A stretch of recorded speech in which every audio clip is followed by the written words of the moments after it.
Hi, I'm Mia of Team Top Deck, and today I'm going to talk to you about why I feel like hand traps are actually balanced and good for the game. There are a lot of people who have an opposite position as me. I know my position isn't exactly popular, especially with Ash Blossom seeing the second most play in America in the last week as far as Dueling Book goes. And of course, we see it being one of the top cards being played in Japanese tournaments and American tournaments.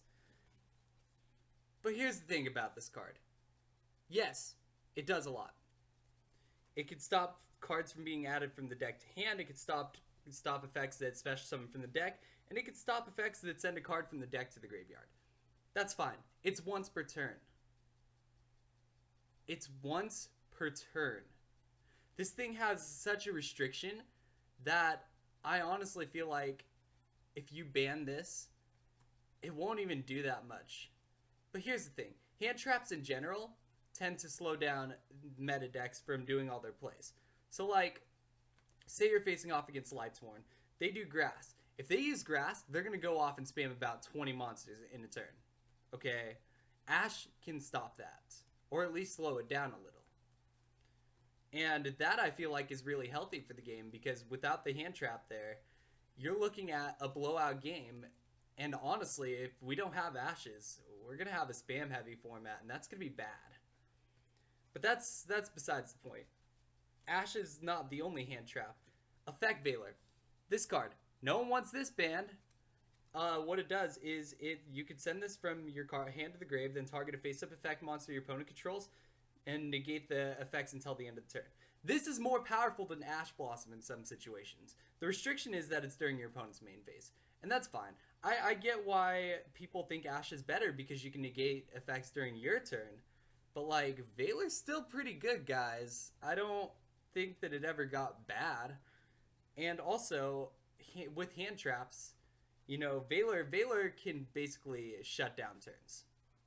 As can Droll, as everyone knows. But here's the thing, right? Hand traps have a counter coming out very soon called Designator from the Grave. There's also Skullmeister, which stops effects from activating in the graveyard. And I mean, hand traps can counter each other. Gamma can stop Ash. Things like that. I mean, and evenly matched, I don't even think this card is a problem.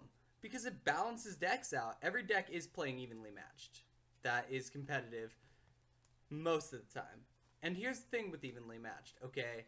It can basically take your game from a blowout state back to square one. So that you have another chance. And that's why I feel like that card's balanced.